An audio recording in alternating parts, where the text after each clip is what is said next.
In January 1944, in a small diary discovered by American soldiers at Anzio, a German officer had written trembling lines.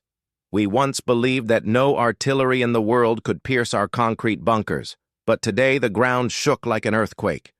Walls 4 meters thick split open, the roof collapsed, and we understood that every belief we held had turned to dust."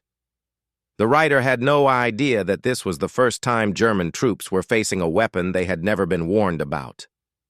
The American M1 240mm Howitzer, a heavy gun that came to be called the Thor's hammer of World War II. To understand why its appearance became a nightmare, we must go back to 1940. Europe was already engulfed in flames. In France, Germany's blitzkrieg smashed through the Maginot Line, sending Allied forces into chaos. The Americans, though not yet officially at war, studied the battles closely. Reports sent back to Washington revealed a grim truth. Most of America's standard 155mm field guns would be useless against the kind of reinforced bunkers Germany was constructing. The Maginot Line had not fallen only because of Hitler's tactics, but also because modern fortifications could not be destroyed by conventional artillery. That same year, the U.S. Army's Ordnance Department summoned a team of engineers with a directive: build a gun with unprecedented destructive power, something that could obliterate bunkers meters thick. Thus, the 240mm Howitzer M1 project was born. It was developed at Watervliet Arsenal in New York, America's oldest weapons foundry. The challenge was immense: to create a gun powerful enough to fire 163 Kioing shells more than 23 kilometers with accuracy, yet still mobile enough for the battlefield. The result was a 30-ton behemoth, transported in sections by heavy tractors and reassembled in the field. Once erected, it loomed like a steel giant, its barrel stretching like a massive iron tree. Its shells were unlike anything soldiers had seen. Gray cylinders 3 times heavier than a standard 105mm round, packed with enough explosive to bore through meters of earth or concrete before detonating. When they did, the shock rippled outward as though a giant hand had torn the bunker apart. By late 1943, the 240mm Howitzer was ready, but where to use it? The answer was Italy, where the front had bogged down. The Anzio landings of January 22, 1944, had been intended as a bold outflanking move to break the Gustav Line and push quickly toward Rome. Instead, the Germans turned the area into a killing ground. Their 210mm guns, buried in hardened bunkers, rained destruction on the beachhead. Unless those fortifications were neutralized, Anzio threatened to become an American Dien Bien Phu by the sea. On January 23rd, the first M1 240mm arrived at the front. Setting it up took hours: cranes, tractors, and dozens of gunners. The Germans had no idea what was coming. The next day at noon, the first shot thundered out. The blast rolled across the hills like thunder. The 163 Kilo shell flew at supersonic speed and drove straight into the roof of a German bunker considered impregnable. Moments later, a massive internal explosion blew the entire structure apart like a tin can. Survivors fled in terror, leaving their comrades buried beneath rubble. Captured soldiers later admitted they had never seen anything like it. A 155mm or 210mm shell might chip away at an outer wall, but the 240mm penetrated deep inside before exploding. The psychological effect was even greater than the physical. German troops, trained to believe bunkers were their safest refuge, suddenly realized there was no safe place left. One officer confessed, "That was the day we understood we were nothing but prey waiting to be hunted." The results at Anzio were astonishing. In just a few weeks, a single battalion of 240mm howitzers fired 2,147 shells, destroying 61 of the 67 key bunkers German intelligence had labeled unbreachable. Reports back to the Pentagon were jubilant. America finally had an answer to Germany's fortress defenses. But the greatest shock was not the shattered concrete. It was the collapse of German morale. One prisoner admitted, "We called it the earthquake gun. When it fired, the ground itself seemed to split apart. Many soldiers refused to enter. Bunkers. They preferred the open trenches rather than be buried alive inside. This fear marked a turning point. For the first time, Germany realized that its doctrine of fortress defense, its pride since World War I, was no longer invincible. For the Americans, the arrival of the 240mm Howitzer was proof that industrial power could reshape the battlefield. In only 3 years, from concept to production, the United States had created a weapon that even Germany, the industrial titan of Europe, lacked. More importantly, it was built in hundreds, not as a handful of superguns like Hitler's Gustav. This meant that every German line, from Italy to Normandy, from the Gothic Line to the Siegfried Line, was vulnerable to America's Thor's hammer. At Anzio, the 240mm was used to save a beachhead on the brink of disaster. But in the campaigns that followed, it would be unleashed on a far greater scale, to level the abbey at Monte Cassino, to smash bunkers in Normandy, to tear apart the Siegfried Line, the last proud barrier of the Reich. And so the question arose, if a single gun could reduce Germany's entire bunker doctrine to rubble in just months, what would become of the Third Reich's grand defensive strategy? In May 1944, as the Allies approached the limestone ridges around Monte Cassino, the entire Italian front seemed to halt before an insurmountable wall. Above, the 1,000-year-old Benedictine Abbey stood towering, now transformed into a steel and concrete fortress for the Germans. From tunnels dug into the rock face, German defensive guns and machine guns spat fire down into the valley, halting every assault. The Allies called this the gateway to Rome, while for the Germans, Monte Cassino symbolized the impregnable strength of the Gustav Line. For weeks on end, intense artillery and air bombardments rained down, yet the abbey and its surrounding fortifications still stood stubbornly. Then one day the ground began to tremble, as if a storm of steel were rising from beneath the earth. That was when the M1 240mm howitzers were hauled into position. The colossal guns, with their long gleaming barrels, loomed on the battlefield like the spears of giant gods.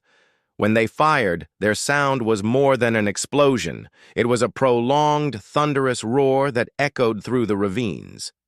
The 163-kilo shells screamed through the air and slammed into the rock faces, punching through thick concrete and detonating from within.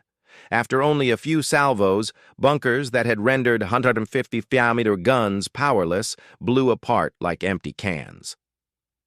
An American officer recorded in his report, "We saw smoke rising from places previously nearly untouchable. When the dust settled, the strongest fortifications were mere heaps of rubble. The results were overwhelming. During the campaign, the 240mm guns helped level resistance along the Gustav Line. Each shell fell like an iron hammer, prying open the gateway to Rome. When the Allies finally entered the city in June 1944, many soldiers admitted that without the super guns, they might still have been stalled before Monte Cassino. The Germans had believed those cliffs would hold for months, but in a matter of weeks, they were crushed by American industrial might. But Monte Cassino was only the beginning. In June 1944, thousands of kilometers to the north, on the beaches of Normandy, a much larger operation was unfolding. As hundreds of thousands of Allied troops landed, they faced another infamous defensive system, the Atlantic Wall. Reinforced concrete bunkers, pillboxes, and coastal guns stretched for hundreds of kilometers, designed to ensure any invader would die before setting foot ashore. In the German imagination, it was an unbreachable wall, and in the opening hours of June 6th, it seemed to prove that belief with blood. Yet the 240mm howitzers soon appeared on the Normandy front. After the beaches were secured, these guns were deployed to dismantle inland fortifications. When they fired during Operation Cobra in July 1944, a steel rain descended on German defensive positions near St. Lo. A series of precise strikes sent entire bunker complexes detonating almost simultaneously. U.S. soldiers described the scene like a holy storm unleashed. The whole area shook, dust and smoke choked the sky, and when it cleared, there was nothing left standing. For German troops, the disparity was now absolute. Their 240mm guns, once fearsome at Anzio, looked small beside the 240mm Howitzers. While 210 rounds could crack an outer wall, the 240 penetrated deeply and exploded from within, turning shelters into mass graves. A captured German soldier told interrogators, "We used to believe bunkers were the safest place. But when the American guns roared, nowhere was safe. The ground shook as if collapsing beneath our feet. My comrades, they died in the bunkers, not even able to fire a shot." This superiority is underscored by grim figures. In the summer of 1944 alone, 240mm battalions fired tens of thousands of rounds into German fortifications in France. Each 163 kilo shell, each barrage, could level an entire neighborhood. Compared to Germany's supergun Gustav, the gargantuan 800mm piece that fired only a few dozen shells throughout the war, the difference is stark. Gustav was colossal but slow, rare, and practically useless. The 240mm Howitzer, though smaller, was produced by the hundreds, mobile, and capable of launching thousands of rounds within days. With this power, the Americans seemed like gods descended upon the battlefield. Each 240mm gun stood across the fields of Normandy like the pillars of a war temple. Every time they fired, the land exploded as if torn apart, sending German defenders into panic and flight. For U.S. soldiers, the guns symbolized the absolute superiority of democratic industry over the fascist war machine. A young gunner wrote home, "We don't just outnumber them, we outgun them. When we fire, the whole world shakes. The Germans know the battle has changed." As St. Lo fell and American forces poured out of Normandy, many historians judged Operation Cobra the decisive turning point that allowed the Allies to drive rapidly across France. In official reports, the M1 240mm Howitzer was credited as one of the key weapons that opened that door. It not only destroyed bunkers, but also shattered the enemy's fighting spirit. In the months that followed, every time a 240mm Howitzer appeared, German soldiers confronted an undeniable truth. They were fighting an enemy superior both in firepower and logistics. If once the Germans took pride in artillery prowess dating back to World War I, now they became the victims of an American gun that rendered all defensive efforts meaningless. At Monte Cassino, it opened the gate to Rome. At Normandy, it tore through the Atlantic Wall. And now, as autumn 1944 approached, the Allies were poised to advance into Germany itself. The question remained, when they faced the Siegfried Line, Hitler's last proud defensive barrier, would America's Thor's hammer be able to crush it as it had the Gustav Line and Normandy? January 1944, the coast of Anzio, Italy. After days of brutal fighting, the Germans believed they had trapped the Allies in a narrow pocket between the sea and the mountains. Reinforced concrete bunkers, their walls nearly 2 meters thick, dotted the landscape like miniature fortresses, forming the backbone of the steel defense line. Inside them, German soldiers held their heads high with pride. "No American 150mm shell can touch us." They had reason to be confident. For months, Allied barrages, 105mm, 155mm howitzers, and even naval guns offshore had shaken the ground but left the bunkers unbroken. Inside, German troops sipped coffee and mocked their enemies. To destroy this, they'd need to drop a meteor. That confidence spread, becoming the strategic faith of the entire defensive line. The bunkers were invincible. Then, one gray morning, strange new sounds tore through the sky. Not the sharp cracks of familiar artillery, but a slower, heavier roar, as if the heavens themselves were falling. The earth exploded, not on the surface, but deep underground. The invulnerable bunkers convulsed, concrete walls splitting apart, ceilings collapsing like paper. The Germans panicked. A survivor of Anzio recalled, "We didn't understand what was happening. Everything shook like an earthquake. My bunker was blown apart from inside. The man next to me was buried alive before he could make a sound." It was the first encounter with the American M1 240mm Howitzer, a giant newly arrived on the battlefield. Each shell weighed 163 kilograms and burrowed meters into the earth before detonating, creating a localized earthquake directly beneath fortifications. What had been the pride of German engineering, bunkers that had taken months to build, were ripped apart in only a few rounds. Reports from the front stunned German officers. At Anzio, within just a few days, 61 of 67 hardened bunkers were destroyed by 2,847 shells. No other Allied weapon had ever achieved such a ratio of devastation.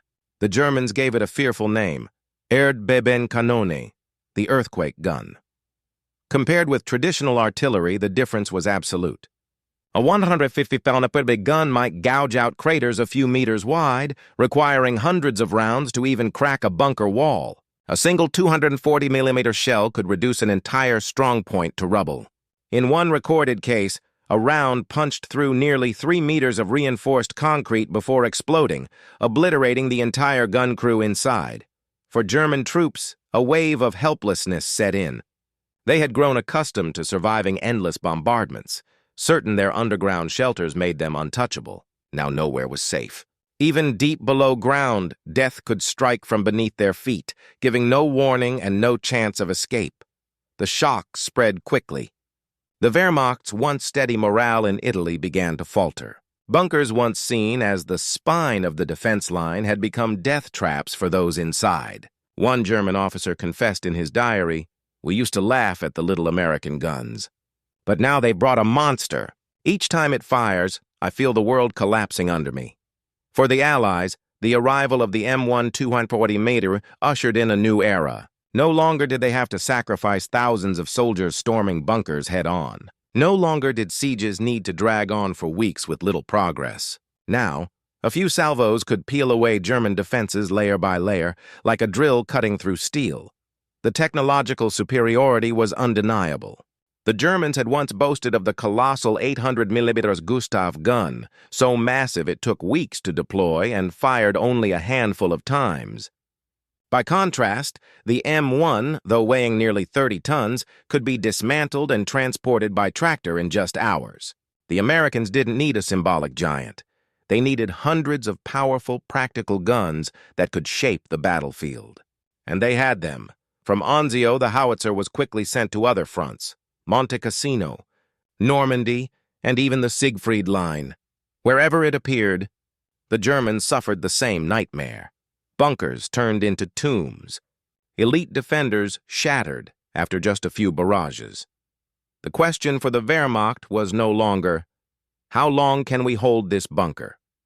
But rather, is there anywhere left strong enough to shelter us from this terrifying weapon? Autumn 1944, on Germany's western frontier. The skies were steel gray, the wind cut like knives. And before the Allies stood a wall of iron, the Siegfried Line, a legendary defense stretching more than 630 kilometers, bristling with thousands of bunkers, pillboxes, machine gun nests, and rows of dragon's teeth. Germany believed no army could ever break through. As American troops advanced toward Aachen, the border city, they saw with their own eyes what awaited them.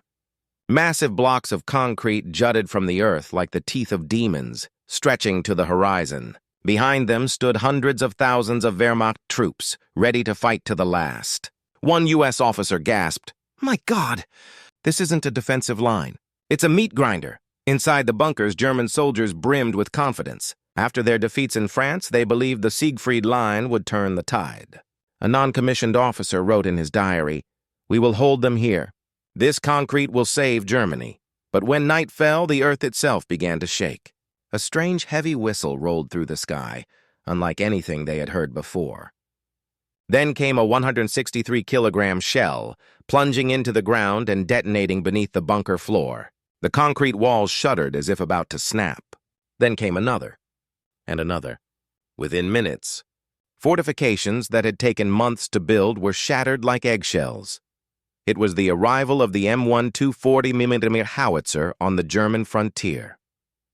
Through October and November 1944, hundreds of these massive guns, each weighing nearly 30 tons, were dragged into place, set up on muddy fields and hillsides. A symphony of destruction began. Day after day, they rained down hundreds of shells, turning hardened bunkers into gaping craters. Within weeks, more than 200 fortifications were annihilated. Underground shelters collapsed, burying German soldiers alive. One survivor remembered, "We heard a rumble like thunder, then the bunker shook and the roof caved in. Men were crushed before my eyes. There was nowhere left to hide." Meanwhile, American troops cheered each time a German strongpoint was blasted apart.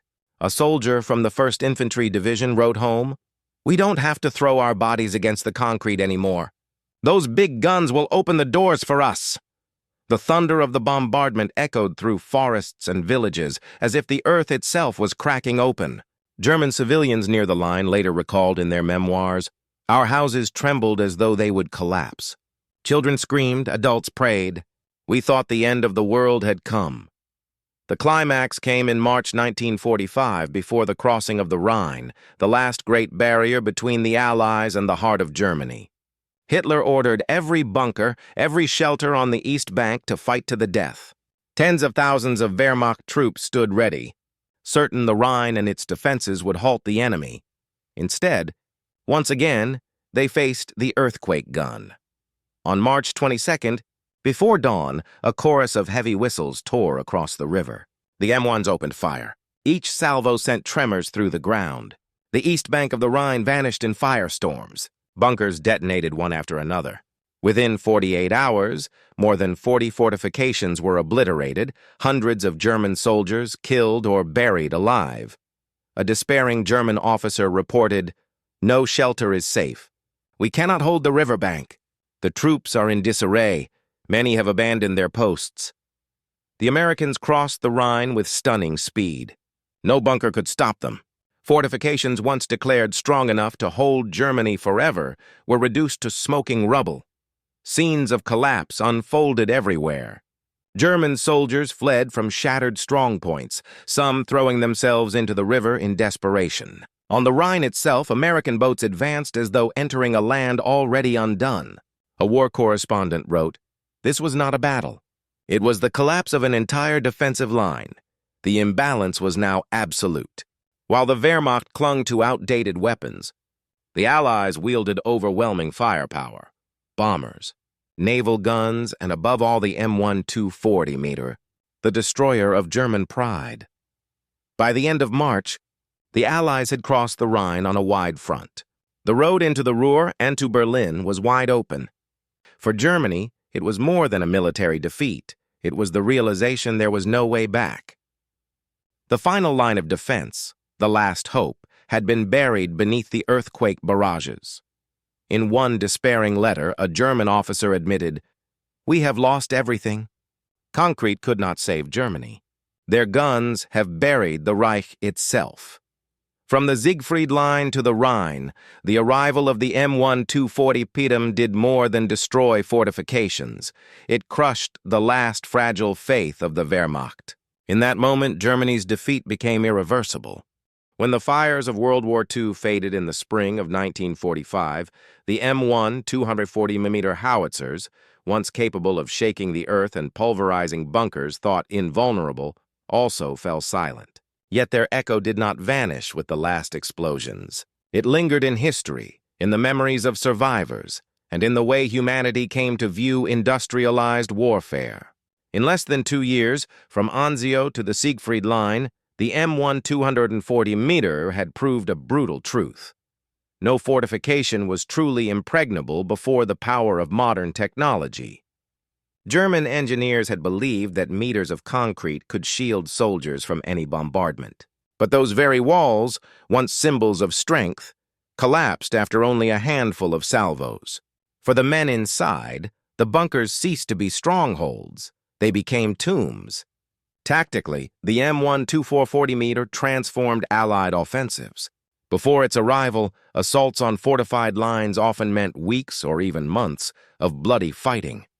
With the earthquake gun, battles were shortened to days, sometimes hours. Instead of sacrificing thousands of soldiers to storm a trench or pillbox system, the Allies could let the heavy guns clear the way. The result was measured not only in victories but in tens of thousands of lives spared, something no battlefield report could truly quantify. Psychologically, the weapon dealt a crushing blow to the Wehrmacht. From the once unshakable belief, as long as we have bunkers, we can fight, they were forced to accept a devastating truth. Even the safest refuge could be ripped apart in an instant. One German officer at the Siegfried Line wrote in his diary, "There is no place left to hide. We are not fighting. We are merely waiting to be buried alive." Such words revealed the psychological terror the M1 inflicted, a force arguably more destructive than its physical toll. Strategically, the 240mm Howitzer contributed directly to the collapse of Germany's western defenses. From Anzio, Monte Cassino, and Normandy to the Rhine, wherever it appeared, German fortifications crumbled. It was not the only weapon that secured Allied victory, but it was the key that unlocked gates of steel once thought unbreachable. Without it, the road to Berlin would likely have been longer, bloodier, and costlier. Yet the M1 240mm carried tragedy with its power. Each blast did not merely demolish concrete. It buried living men within. Many were just 18 or 19 years old, forced to die in cold bunkers as ceilings collapsed above them. Their cries for help were silenced beneath rubble. It was the tragedy of a generation crushed by the machinery of war, where technology and industry dictated life or death. After the war, the M1 remained in U.S. service for a time, even into the early Cold War.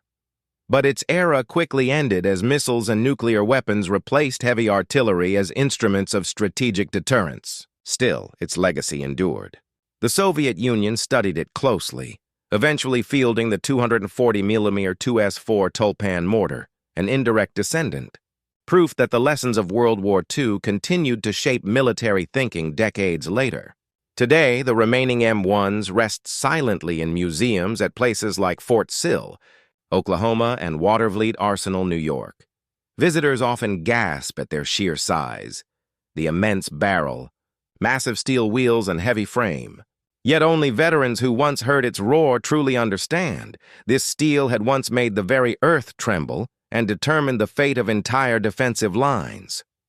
So what lesson does the M1 240mm leave behind? It is not only about technology, but about the terrible price of industrial warfare. In a world where superior engineering can crush all resistance, soldiers, no matter how brave, become small and powerless before the vast machinery of guns and factories. World War II was a contest between willpower and industry, and the M1 240mm stood as one of the clearest proofs that human determination, however resolute, could be buried beneath the weight of steel and fire. Looking back, each 240mm shell carried more than explosives.